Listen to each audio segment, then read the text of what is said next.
로마서 5장 12절부터 19절까지의 말씀 중에서 19절에 기록되어 있는 한 절의 말씀을 함께 봉독하도록 하겠습니다.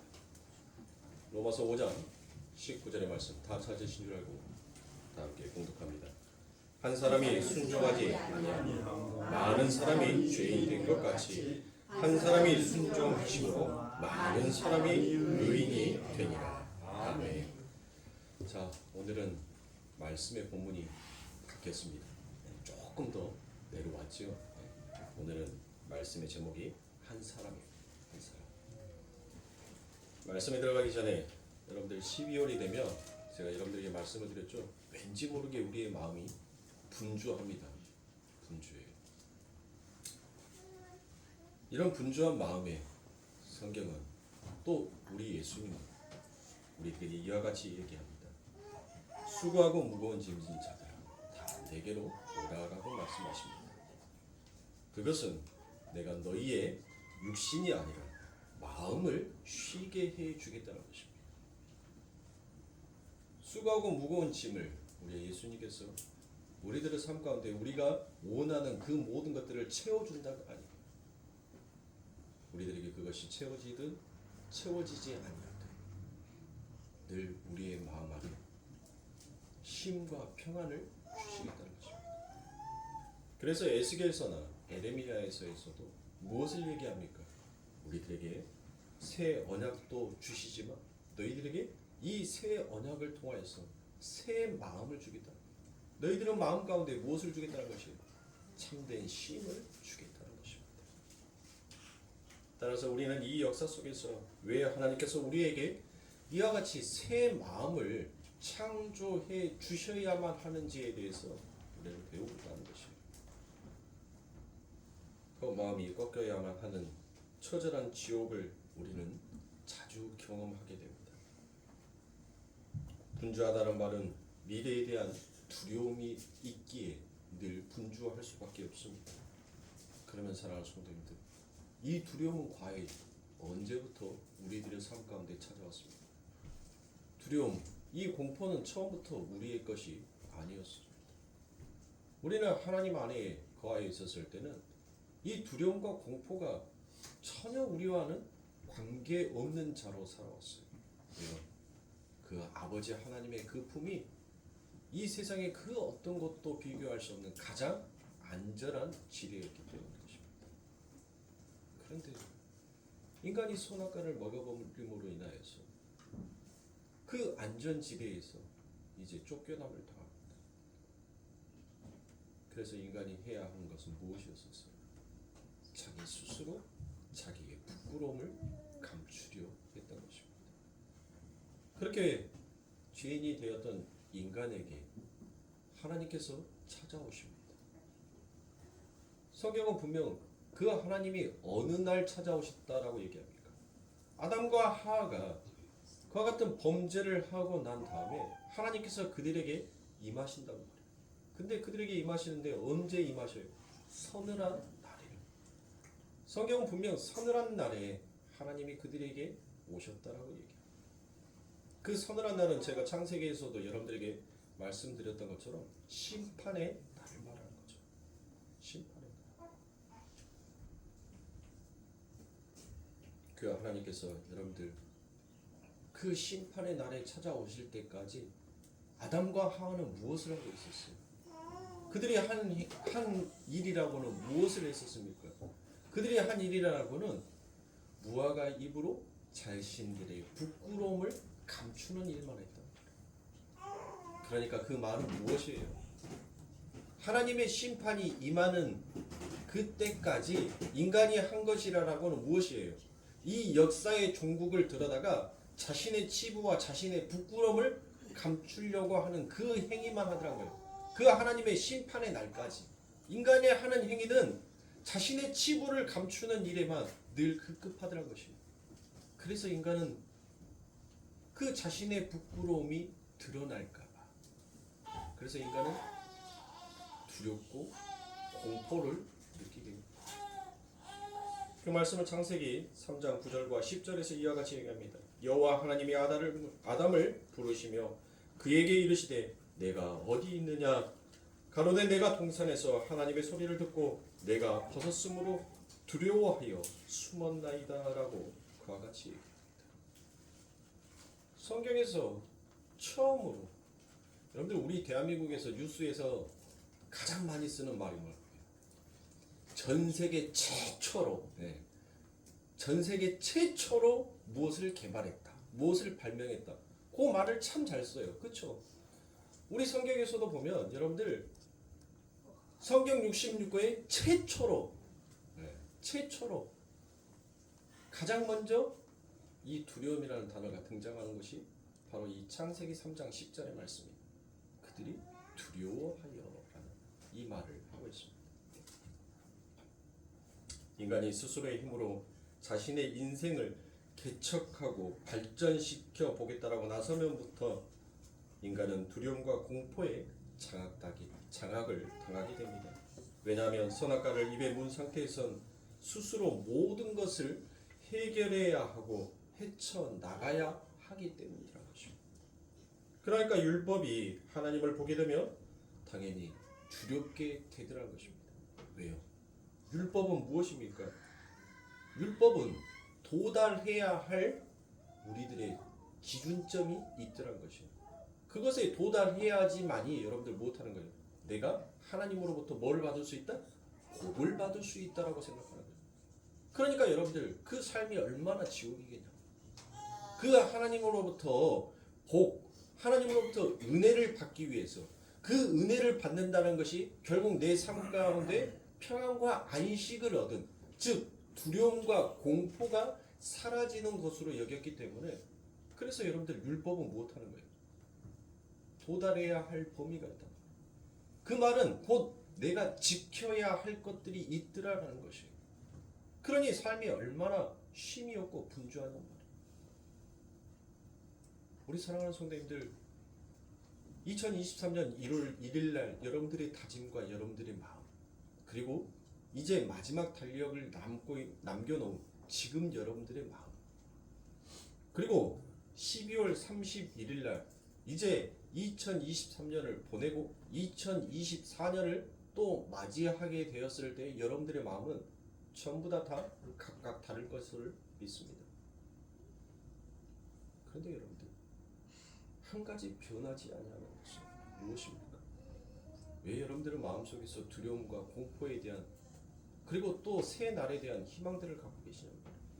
그것이 어쩌면 내가 도달해야 할 어떤 수준과 어떤 범위가 있다라고 생각하지는 않습니까? 성경은 분명 우리들에게 이와 같이 얘기합니다. 두려워하는 마음은 너희의 것이 아니다라고 얘기합니다. 그 말씀을 디모데후서 1장 7절에서 하나님이 우리에게 주시는 것은 두려워하는 마음이 아니오 오직 능력과 사랑과 근신하는 마음이다라고 그와 같이 얘기합니다.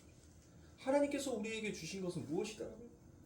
능력과 사랑과 근신하는 마음이다라는 것입니다. 그러니까 성도가 이 세상을 살아가면서 여러분들 이 아버지 하나님의 말씀을 믿는다면 그 삶 가운데서는 더 이상 두려움과 공포가 존재하지 않는 것입니다.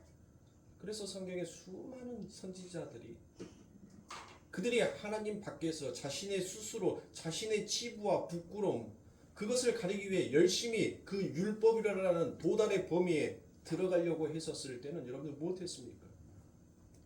그들은 늘 두려웠어요. 늘 공포를 느꼈단 말이에요. 내가 이렇게 해서 하나님의 말씀 앞에 탈락되어 버리면 어떨까? 하나님께서 내 삶 가운데 축복이 아니라 저주를 던져버리면 나는 과연 어떡할까?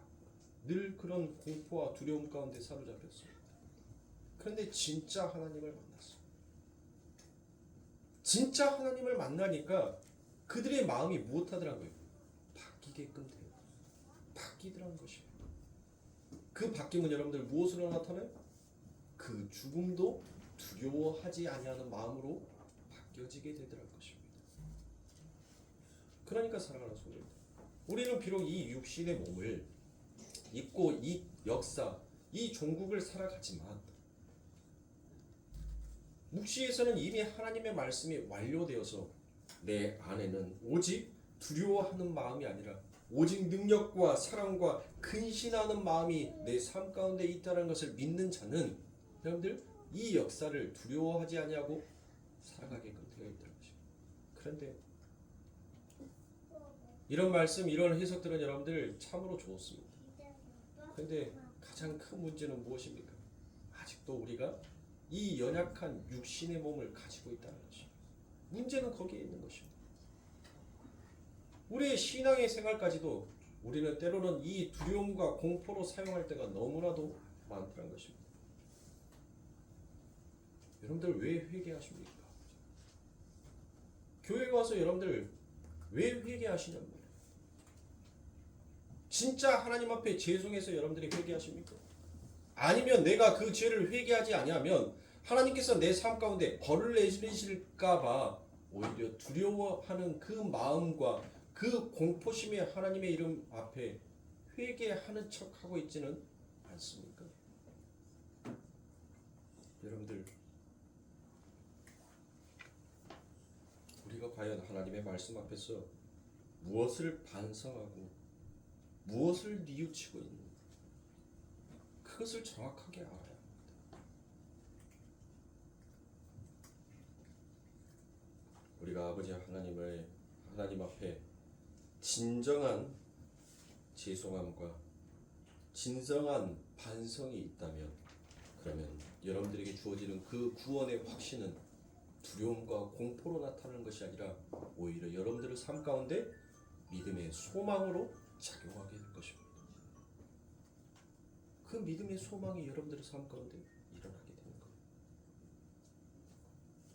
그런데 이와 같은 아름다운 하나님의 말씀이 우리들의 삶 가운데는 너무나 믿어지지 아니하는 현실들을 우리는 너무 많이 맞닿을 때가 있습니다.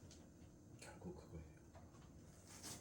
우리들에게 주어지는 그 믿음이 너희는 죽는 그 순간까지 하나님께서 너희들에게 베풀어 주시고 하나님께서 너희들을 창조하고 만들어내신 그 말씀의 능력을 너희는 믿지 못하는 자다라는 것을 그 믿음이 폭로시키는 거예요.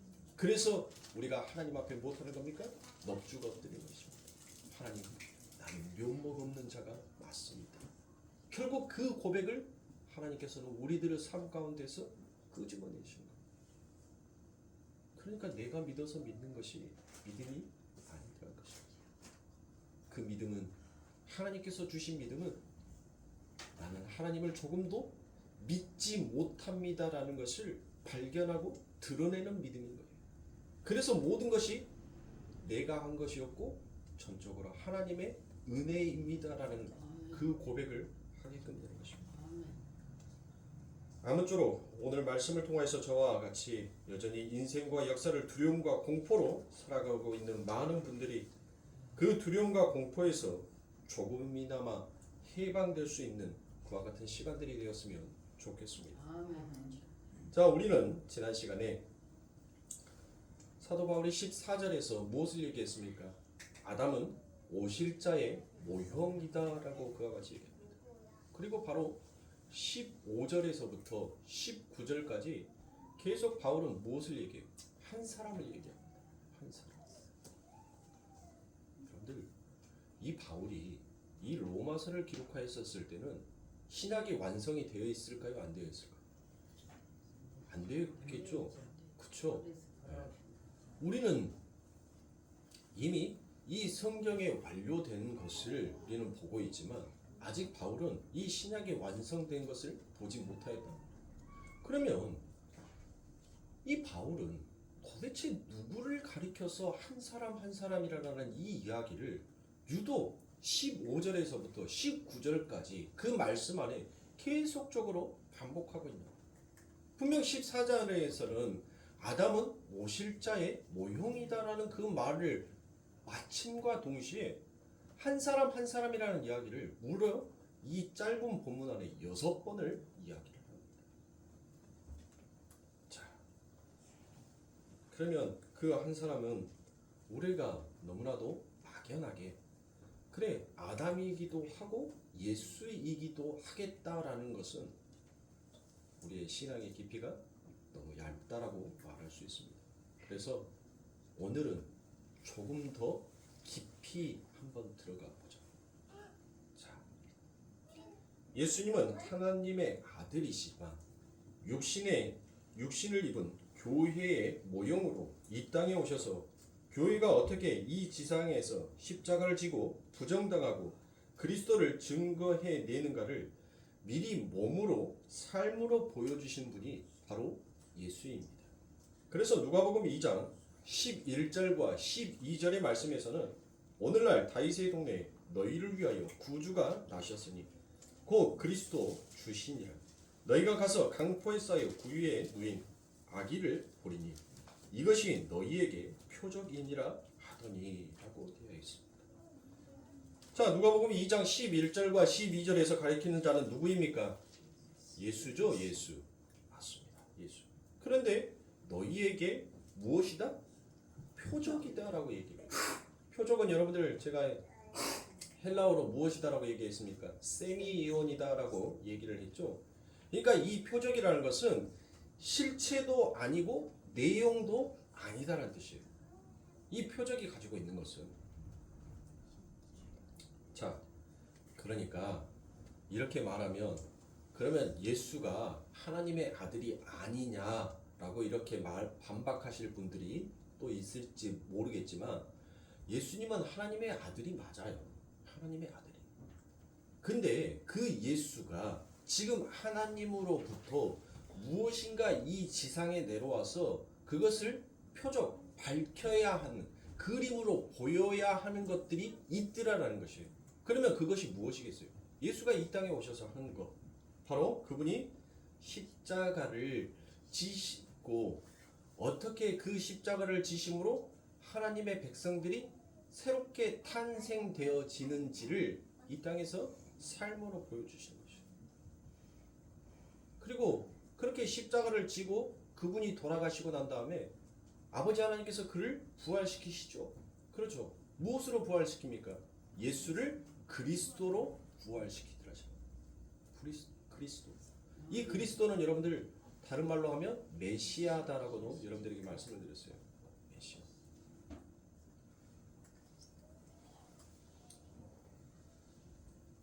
그런데 요한복음에서는 예수님을 무엇이다라고 부르냐면 이 요한복음에서는 예수님을 인자다라고 그와 같이 부릅니다.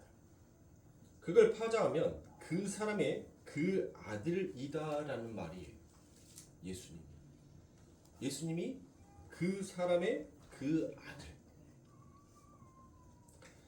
십자가에서 죽으시고는 그리스도 예수로 부활을 하시죠. 예수 그리스도로 예수님께서 부활하신단 말입니다. 사람으로 오신 예수님이 죽고 하나님의 창조의 능력으로 주어진 새 몸을 입은 새 아들, 맏아들로 탄생을 하시더라는 것입니다. 하나님의 아들이 이 땅에 내려와서 육을 입고 살다가 그걸 십자가에서 전부 부정당하고 맏아들로 전부 연합되는 그런 모습인 거예요. 그래서 예수님이 이 땅에서 너희에게 보일 표적이라는 거예요. 즉 너희에게 그 하늘의 삶이 무엇인지를 그림으로 보여주는 하나의 표라는 거예요. 표. 그러면 여러분들 이 바울은 지금 이 성경 전체를 여러분들 머릿속에 달달달 외우고 있었어요. 바울은 천재적인 사람이에요. 이 바울은 이 구약의 모든 말씀들을 전부 다 알고 있었다. 그래서 구약에 있는 그 모든 말씀을 가져다가 전부 다 그 머릿속에서 담고 있는 그 족보를 가져다가 지금 이 바울은 이 로마서에다가 그 한 사람을 나타낼 거예요. 그러니까 결국 자 우리가 예수 그리스도께서 마태복음, 마가복음, 누가복음에서 보면 예수님의 족보가 나오죠. 네? 예수님의 족보가 나오는데 그 예수님의 족보 속에서 보면 제일 위에 누가 계세요? 맨 위에 보면 하나님이 계시죠. 그리고 하나님으로부터 아담이 나오고 그 아담으로부터 시작해서 예수님까지의 족보가 쭉 기록이 되어 있어요. 쭉 기록이 되어 있어요. 그러니까 즉 그 말은 무엇이에요? 지금 하나님께서 이 아담을 너 죄인의 역할이 무엇인지 그 역할을 네가 담당해라고 이 아담에게 하나님께서는 시킵니다. 하나님이 시키는 것은 여러분들 죄예요, 죄가 아니에요? 하나님이 시킨 것은 선이에요.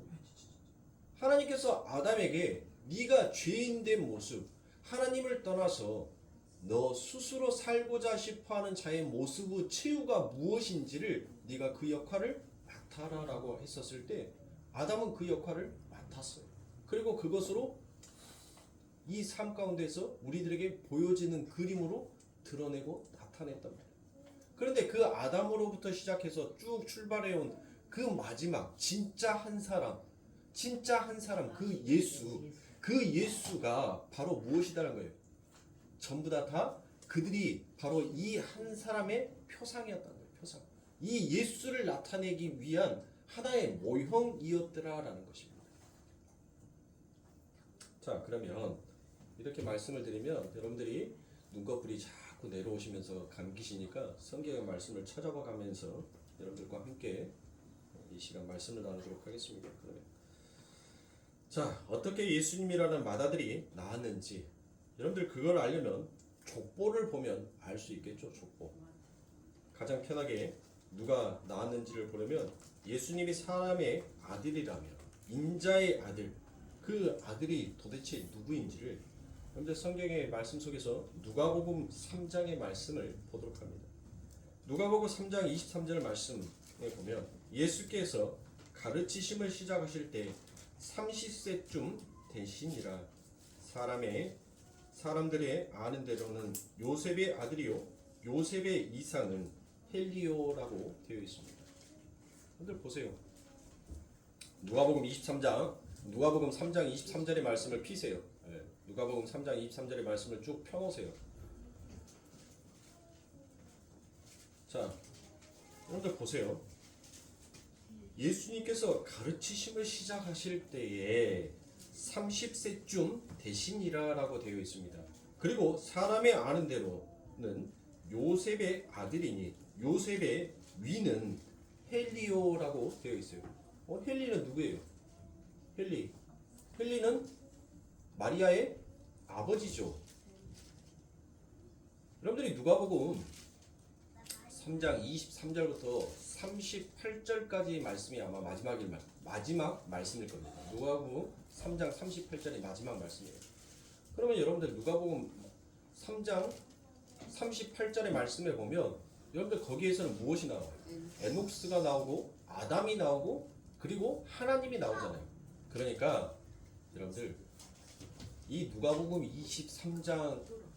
3장 23절부터 38절까지의 이 족보에 기록되는 것은 여러분들 그 앞에 전부 다 소유격이 붙어 있어요. 소유격. 그러니까 누구누구의 아들. 그러니까 이 역사는 결국 이 족보는 여러분들 어떻게 읽어야 돼요? 23절부터 읽는 것이 아니라 38절부터 거꾸로 바꾸어 읽어 올라가야지만이 이 본문의 말씀이 해석이 되는 거예요. 그러니까 38절에 그 맨 위에 족보의 맨 위에 누가 있어요? 하나님 있죠. 그리고 하나님 다음에 누가 있어요? 아담이 있죠. 아담 다음에 그 다음에 누가 나와요? 셋이 나오고 셋이 다음에 에노스가 나오잖아요. 다 보고도 말 못하시는 분들은 도대체 어떠신 분이야? 어디 성경 보고 있어요? 중국 성경 보고 있어서 엉뚱한 답 하시는 겁니까? 누가복음 3장 38절의 말씀 거기에 답이 정확하게 다 기록이 되어 있잖아요. 그거 보고 읽으시면 되지. 거꾸로. 그렇죠? 자, 그런데 다시 23절로 넘어와 보세요. 23절에 넘어오면 우리 이 개역 성경에서는 예수께서 가르치심을 시작할 때라고 바로 시작이 돼요. 바로. 그런데 이 앞에 헬라어 원문에 보면 어떤 말이 있어야지 했냐면 카이 아우토스 엔이라는 말이 있습니다. 카이 아우토스 엔. 그러니까 그 말은 무엇이냐면 그들도 그렇게 되었다라는 그 말이 빠져 있어요. 그들도 그렇게 되었다. 그러니까 그가 되시니라. 그가 되시기 전에 예수님께서 가르치심을 시작하실 때 그가 그렇게 되었을 때 지금 예수님께서 무엇 했다는 거예요? 그 가르치심을 시작한 그때가 바로 30해처럼 30처럼 시작하셨다라는 것 같은 말입니다. 근데 우리들은 예수님의 공생애를 얘기하면 여러분들 무엇으로 얘기합니까? 30살에 시작했다라고 그와 같이 얘기를 하죠. 여러분들 그 해석은 잘못된 해석이에요. 예수님께서 30세에 성경 어느 곳에서도 예수님께서 30살에 그 사역을 시작하셨다라고 정확하게 명시해서 말씀한 바가 없어요. 그냥 이 30세쯤이라는 것은 그러니까 30대의 어느 시점에 예수님께서 무엇 하셨다는 거예요? 그 사역을 시작하셨다라는 것이에요. 그러니까 이것은 여러분들 단순히 나이를 가리키는 것이 아니라 어떤 다른 시점을 나타내고 있는 거예요. 다른 시점. 자, 예수님께서 여러분들 이 30살쯤에 그의 사역이 시작되었다는 것은 여러분들 지금 이 30이라는 것은 이미 하나님께서 이 구약에서 민수기에서 하나님의 제사장들, 하나님의 선지자들을 세웠을 때 그 시작하는 그 시점을 말씀을 해주세요. 시작하는 그 시점. 자, 민수기 4장 1절부터 3절까지 말씀해 보니 여호와께서 또 모세와 아론에게 일러 가라사대 레위 자손 중에서 고앗 자손을 그들의 가족과 종족을 따라 총계할지니 곧 30세 이상으로 50세까지 희망의 일을 하기 위하여 그 역사에 참가할 만한 모든 차를 계수하라라고 그와 같이 얘기합니다. 레위 자손 중에 세 아들이 있습니다. 그 중에 고앗, 그 고앗 자손은 다 레위 자손들입니다. 제사장들을 뽑아 세워야 하는데 몇 살에 세우라고요? 30세에 시작을 하죠. 그리고 어디에서 완료가 된다고요? 50세에 완료가 된다라고 합니다. 그러면 이 5는 여러분들 5 하면 무엇이 생각나요? 오순절 다락방 생각나세요? 네. 바로 희년 77이 49 다음에 오는 것이 50이죠. 그러니까 이 희년은 결국 무엇을 상징하는 거예요? 누구를 상징하는 거? 예수를 상징하는 것이죠. 예수를. 자, 그런데 몇 살에 시작을 한다 하냐 하면 30에 시작을 한다라고 그와 같이 얘기합니다. 그러니까 즉 30에 시작을 한다는 말입니다. 그러니까 제사장들도 그 희년을 완성하는 예수의 모형으로 그들이 등장을 하는 겁니다. 자, 민수기 4장 21절에 보니 민수기 4장 21절과 23절 29절부터 30절까지 말씀을 제가 읽어드립니다. 여호와께서 또 모세에게 일러 가라사대 게르손 자손도 그 종족과 가족을 따라 총계하되 30세 이상으로 50세까지 희막 봉사에 입참하여 일할 만한 모든 차를 계수하라.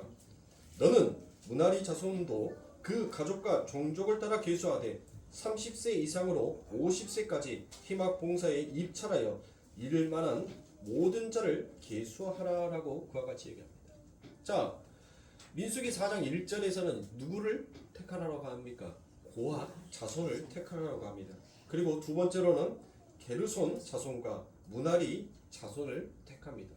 그러니까 이들이 전부 다 누구예요? 다 레위의 아들들인 것입니다. 그들이 다 30세에 이 일을 시작을 하더라는 것이에요. 그러면 왕은 어떻습니까? 선지자 제사장을 낳았습니다. 그래서 왕은 예수님의 모형이다라고 우리들이 항상 얘기를 하죠. 그렇죠. 그 유명한 왕이 누구입니까? 우리가 다윗의 자손 예수여라고 그와 같이 얘기를 합니다. 그래서 다윗이죠. 그래서 예수님을 다윗의 자손이다라고 부릅니다. 사무엘하 5장 4절에 보면 다윗이 30세 위에 나아가서 40년을 다스렸으니라고 되어 있어요. 자, 그러니까 하나님께서 세우신 제사장도 그 시작이 언제 시작한다고요? 30세에 시작을 해요. 자, 왕이 세워지는데 그 왕이 다스리는 것도 여러분들 몇 년을 왕이 몇 세의 왕으로 하나님으로부터 기름을 붓는다고요? 30세쯤에 기름을 붓죠. 자, 예수님께서 요단 강가에서 세례 요한에게 세례를 받습니다. 그렇죠. 그 기름 부음을 받는단 말이에요. 그리고 그 기름 부음을 받고 난 다음에 무엇을 하는 거예요? 예수님의 사역이 이제 드디어 시작이 되죠. 그때가 어느 때쯤이라고요? 그때가 30세쯤에 시작을 하더라는 것이에요. 그러니까 성경은 전부 다 이렇게 일목요연하게 선지자든 제사장이든 왕이든 전부 다 그들이 누구를 가리키고 있더란 거예요. 바로 이 한 사람 예수를 가리키고 있더란 것이에요. 전부 다 성경은 지금 누구를 가리켜요? 예수를 가리키고 있더란 거예요. 예수.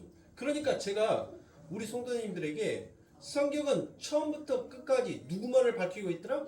예수만을 밝히고 있더라라는 것을 제가 말씀하는 그 증거가 명확하지요. 보세요. 성경은 이처럼 다른 사람에 대해서 얘기를 하지 않아요.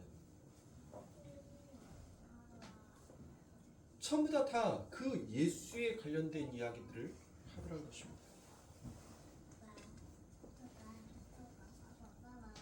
그러므로 사랑하는 성도님, 지금 이것은 무엇이겠어요? 무엇? 제가 여러분들에게 이 예배의 처음 시작을 무엇으로 말씀드렸습니까? 우리들의 삶 가운데 수고하고 무거운 그 마음을 하나님께서는 이제 바꾸어 새 마음으로 바꾸어 주시겠다라고 얘기를 하죠. 바꾸어 주시겠다. 그러니까 그 바꿈이 여러분들 뭐가 되는 거예요? 그게 바로 우리가 예수님처럼 우리의 삶의 사역이 시작되는 그 시점을 나타내는 그 시점. 그렇게 사역이 시작되니까 여러분들 무엇하게 되더라고요? 내 삶 가운데 있어서 이제 내가 부인되어져 가는 것. 내가 그리스도의 신부로서 그리스도의 머리를 바로 예수로 삼고 살아가는 그 삶이 거기에서부터 시작이 되어져 가는 것입니다.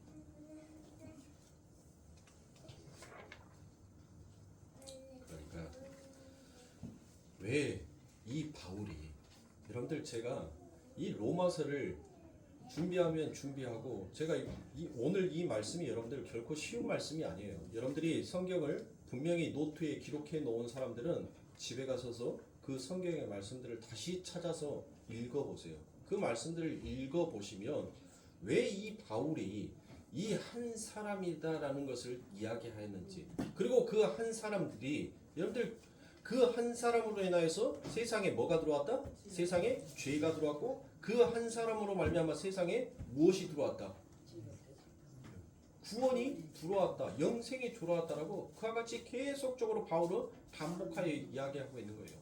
그러니까 하나님께서는 바로 하나님의 백성들을 위하여서 그 기다리심을 하는데 그 기다림이 무엇이더라고요? 그 기다림 안에는 인내가 아니라 그 기다림은 하나님의 기다림은 수용이더라는 것입니다. 수용. 여러분들 하나님의 기다림이 인내였으면 못하는 거예요. 하나님은 이 세상을 전부 다 엎어버려야 돼요. 전병 뒤집듯이 전부 다 뒤집어야 하는 것이 맞습니다. 여러분들 보세요. 왜 여러분들이 여러분들의 삶 가운데 있어서 화를 내세요? 여러분들은 기다렸어요. 누군가 변화가 되기를 원하였고 누군가 그 사람 가운데 있어서 내 삶 가운데 만족함을 줄 것이다라고 여러분들 생각했습니다. 그런데 그 기다림에 있어서 그 인내의 한계치가 오면 여러분들 못하는 거예요. 제가 우리 신성이한테 잘 쓰는 말이 있어요. 제가 이 기다림에 있어서 수용의 기다림이 아니라 인내의 기다림을 하고 있었던 것이죠. 그래서 그 결과치가 항상 좋게 나오지 않으면 내가 너를 위해서 얼마나 희생을 했는데 그 결과치가 이것밖에 아니야? 그러면 여러분들 저는 진짜 기다렸다는 것이 아니죠. 그것은 그냥 그 기다림에 대한 나의 인내였을 뿐인 거예요. 인내. 그런데 우리의 하나님의 기다림은 인내가 아니더란 것이에요. 그 하나님의 기다림은 수용이었어요. 그 수용이 어떻게 수용되어지는지를 바로 예수 그리스도를 통하여서 보여주신 것입니다. 하나님께서 만약에 내 한계점으로 인내를 하였다면 너희들은 이와 같았을 거나 이제 내가 너희들을 무엇한다는 거예요? 내 새 언약으로 너희들을 수용해 버리겠다. 그 말은 너희들의 바뀌지 아니하는 그 모습까지도 내가 이제 인정해 주겠노라는 것이에요. 그러면서 하나님께서는 우리들 안에 무슨 일을 하시는 거예요? 바로 예수가 그리스도로 부활하셨던 것처럼 이제 우리의 이름이 성도라는 이름으로 부활하는 그 시간을 이 역사의 종국에 하나님께서 펼쳐놓으신 것입니다. 결국 무엇하는 겁니까?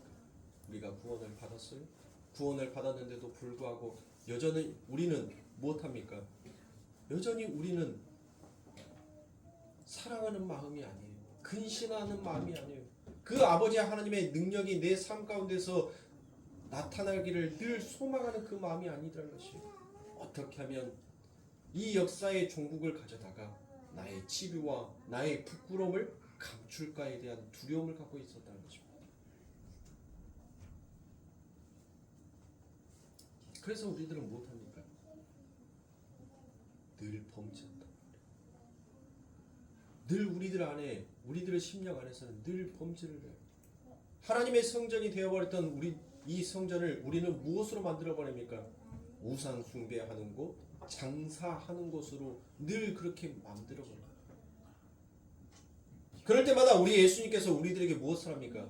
폭로하죠. 내 집은 만민이 기도하는 집이다 라고 얘기합니다. 내 집은 여간방이 아니다 라고 얘기를 해요.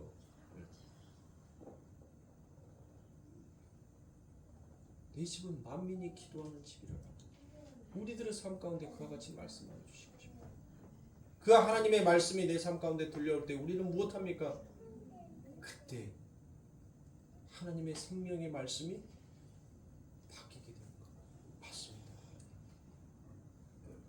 내 삶은 이 세상의 떡을 위하여서 달려가는 자가 아니라 하나님의 말씀을 위하여서 달려가는 자가 맞습니다. 그래서 빌립보서에서 바울이 무엇을 얘기합니까? 나는 그 표대를 향해서 달려간다라고 얘기하지 않습니까? 우리는 끊임없이 이 두려움과 공포 속에서 그 하나님의 말씀을 믿지 못하는 그와 같은 불순종의 죄를 늘 범합니다. 그게 바로 한 사람의 죄, 바로 우리의 모습이랄까. 우리의 그 죄로 또 한 사람이 우리 안에서 그 하나님의 일을 하고 있다는 것입니다. 그러니까 결국 무엇을 얘기합니까? 성령의 은혜를 말하고 있는 거예요. 너희들이 끊임없이 너희들 마음 안에서 죄를 범하고 있지만 또한 끊임없이 그 한 사람이 너희들을 위하여서 생명으로 너희 안에서 살려내는 삶을 살아가고 계신다. 너희들은 날마다 십자가에서 못 박아 죽이기도 하지만 또한 그 한 사람을 통하여서 너희들을 그 십자가에서 부활시켜 하나님의 성도로 만드는 그 일들을 하고 계신다. 그래서 바울은 그 이야기를 하는 거예요. 나는 끊임없이 하나님 앞에서 무엇하는 자로 서 있는 거예요. 나는 하나님 앞에서 의인으로 서 있는 것이 아니라 나는 끊임없이 하나님 앞에서 세상의 아들로 서 있는데 그 하나님이 나를 무엇으로 만들어 버리더란 거예요. 예수를 낳는 맏아들로 나를 만들어 버리시더란 것이에요. 그래서 바울은 그것을 그 성령의 은혜를 하나님의 은혜를 아니까 이 바울이 무엇을 고백하는 겁니까? 하나님, 이 바울은 지금 로마서 12장 로마서 5장 12절부터 19절까지의 말씀에서 자신의 신앙의 고백을 말함과 동시에 이 글을 읽고 있는 이 독자들에게도 너희들이 두려워할 것은 너희들이 근심해야 할 것은 바로 세상의 일이 아니라 하나님이다라는 것을 이 독자는 우리들에게 말하여 주고 있는 것입니다. 사랑하는 성도 여러분,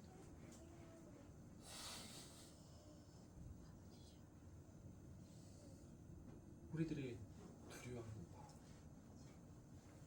그 두려워하는 마음 속에서 여러분들 또 한편으로는 여러분들의 삶 가운데 소망이 있다는 것을 사랑하는 성도들 잊어버리시면 안 됩니다.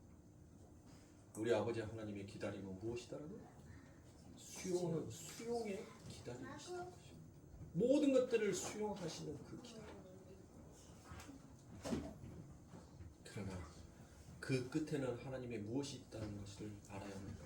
하나님의 심판이 있다는 것을 사랑하는 성도님들 알아야 합니다. 그래서 누가복음 3장 23절에서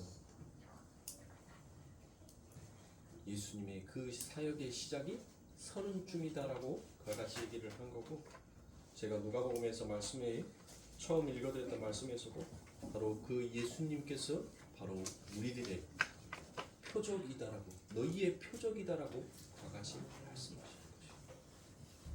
그러니까 지금 우리 사랑하는 성도님들은 이 땅에서 무슨 삶을 살고 있는 거예요? 바로 예수 그리스도를 드러내기 위한 표적으로 이 삶을 살고 있는 거예요. 그 표적은 실체도 아니다 했어요. 여러분들이 예수예요? 육신의 옷을 입고 있는 여러분들은 절대 예수가 아니에요. 그러면 여러분들의 삶 가운데 무슨 내용이 있습니까? 뭔 내용이요?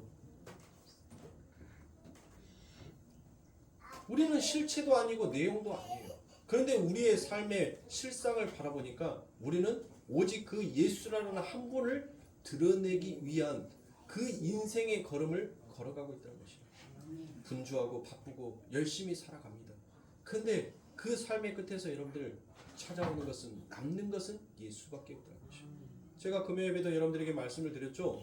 여러분들 죽어라고 여러분들 이 인생을 달려왔어요. 죽어라고. 정말 죽을 둥 살 둥 모르고 정말 험준한 그 산 구비구비들을 여러분들 달리고 넘어오셨습니다. 그런데 여러분들에게 지금 남아있는 것은 무엇이 남아있어요?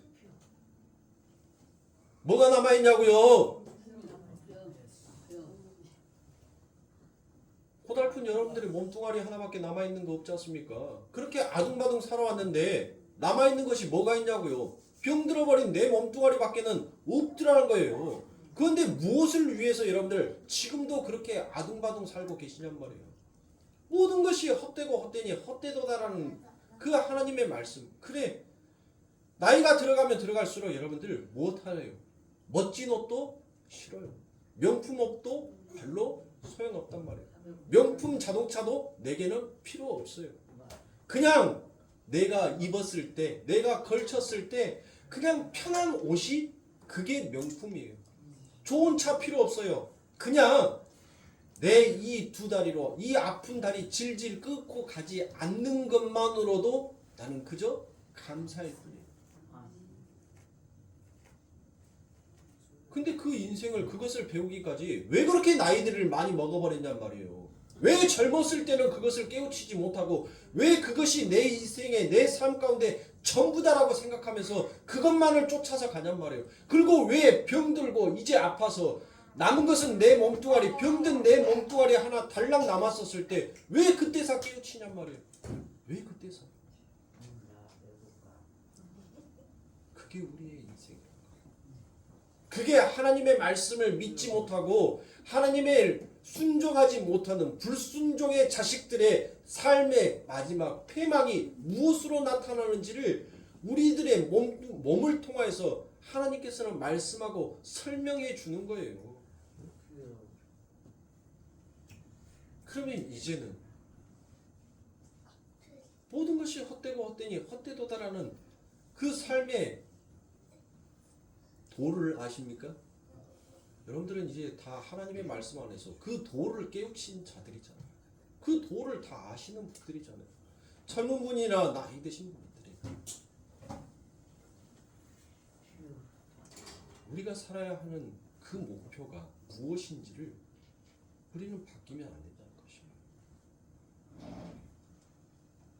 여러분들의 삶 가운데 예수가 여러분들의 인생에 자리 잡고 있을 때 여러분들 그 삶의 인생을 보세요. 그들의 삶이 어떻게 축복을 받는지.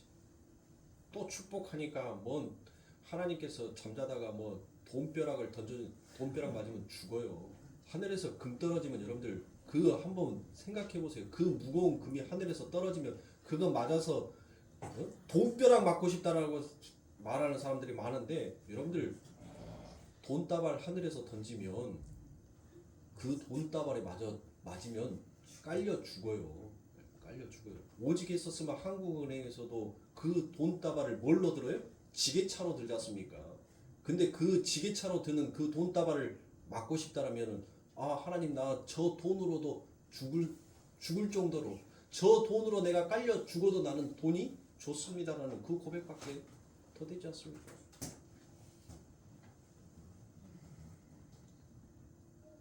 하나님이 함께 해주시는 것이 그것이 바로 안전지대.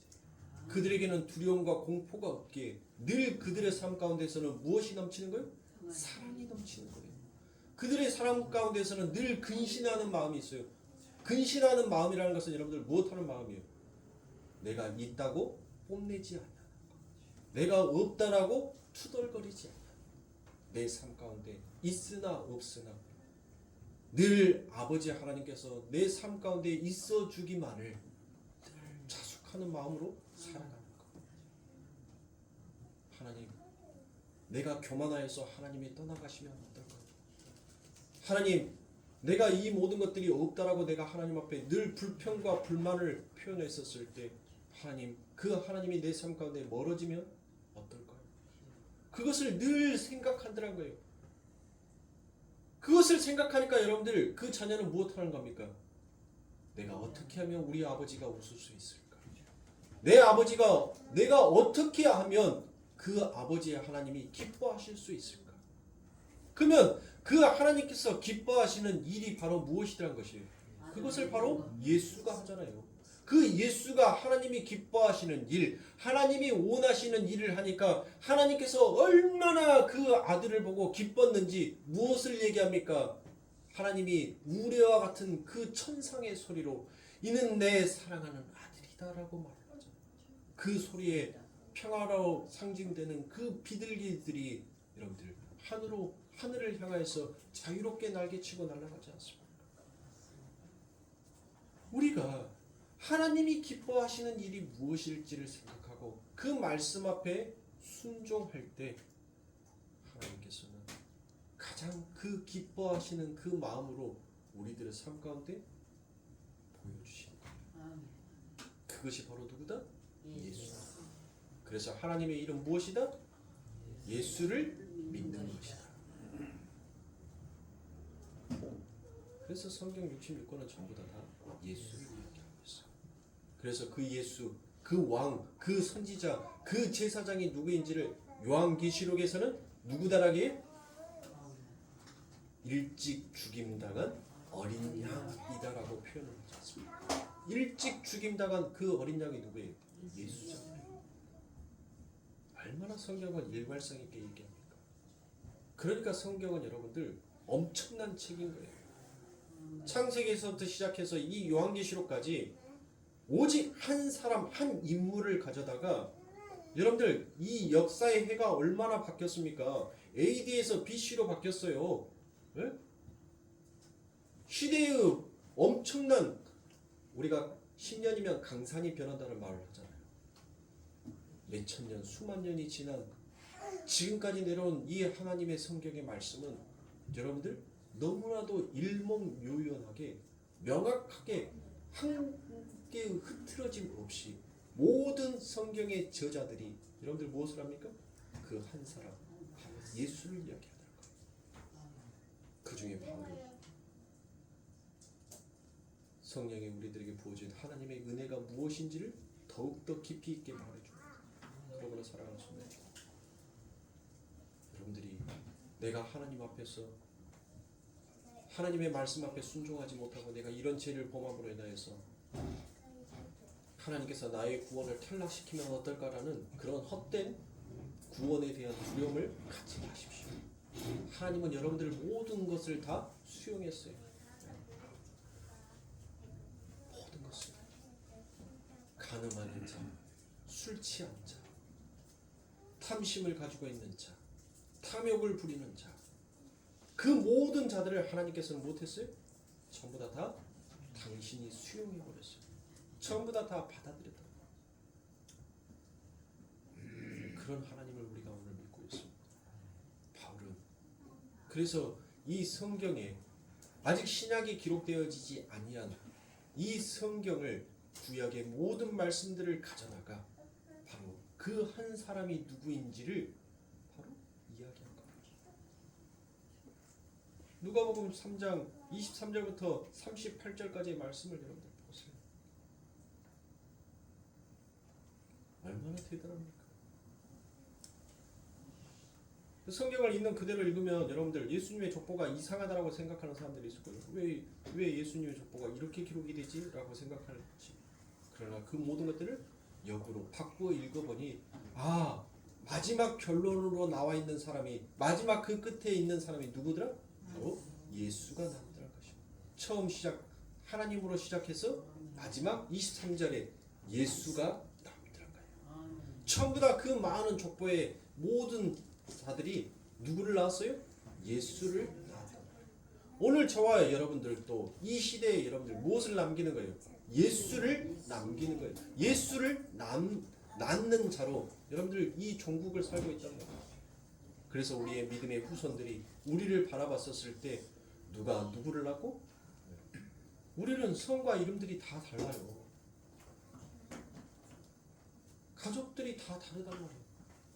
그런데 하나님은 우리를 형제요 자매로 여겨주시고 그 형제와 자매가 바로 예수를 낳는 자다라는 것을 말씀하고 남기신 그 역사의 후손. 그런 살아갈 수 있습니다. 나는 예수를 낳은 자다라는 그와 같은 믿음의 소망을 가지시고 잘 승리하시길 바랍니다. 여러분들 이 지상의 교회는 이렇게 분주할 수밖에 없어요. 그런데 이 분주함이 저는 참 좋습니다. 카톡 하는 소리도 들리고 전화벨 울리는 소리도 들리고 아이들이 뛰노는 소리도 들리고 누군가 책을 넘기는 소리도 들리고 이 지상의 교회는 여러분들 이렇게 가야 돼요. 이게 바로 지상의 교회예요.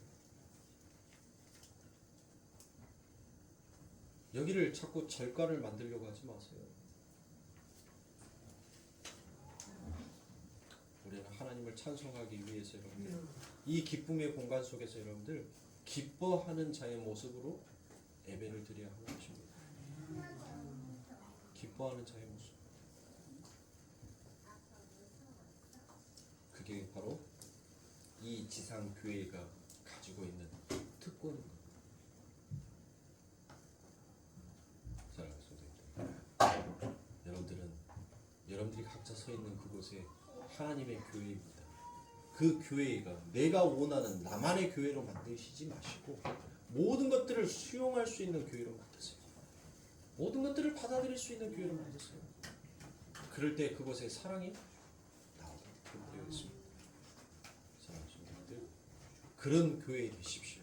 그런 교회가 되기 위해서 여러분들 훈련하세요. 모든 것들을 수용하고 모든 것들을 받아들일 수 있는 그런 교회. 그게 진짜 살아있는 교회인 것입니다. 죽어있는 교회는 여러분들 떠들지 않아요. 우리 성도님들 다 가잖아요. 이제 예배 끝났습니다 하고 제가 땅 이렇게 치면 여러분들 뭐예요? 다 집에 가시죠? 여기 남아서 집에 가는 것이 싫어서 여기 남아서 그저 형제 자매 얼굴만 보고 싶어서 이렇게 남아 계실 분들 없죠? 땡 한가 동시에 여러분들 다 뭐합니까? 누가 내 꼬리 잡을까봐 행여라도 내 옷자락 잡고 있을까 잡을까봐 손살같이 나가죠. 손살같이 빠르게. 그런데 그렇게 다 나가고 나면 여러분들 아무도 없을 때 누구야 떠들어, 누구야 말 좀 해, 누구야 핸드폰 좀 올려봐. 아무리 그렇게 외쳐도 교회는 적막할 뿐 살아있다는 증거. 그렇게 우리 성도님들이 이 세상 가운데 죽어있는 교회가 되지 마시고 살아있는 교회로 그렇게 하나님의 이름을 남기세요. 그 역할을 우리가 이 세상 가운데서 하는 것입니다. 그러니 힘들고 고달프고 어렵더라도 주님의 그 말씀 붙들고 두려워하지 마시고 공포를 느끼지 마시고 여러분들 열심히 한 걸음 한 걸음 떼시다 보면 우리 주님께서 완성해 놓은 그 자리에 앉게 되실 겁니다. 성도님들 전부 다 그 자리에 앉으셔서 하나님 앞에 영광 돌리는 찬란한 빛난 모습으로 비춰지는 우리 성도님들이 되시길 주님의 이름으로 축원합니다. 기도합니다.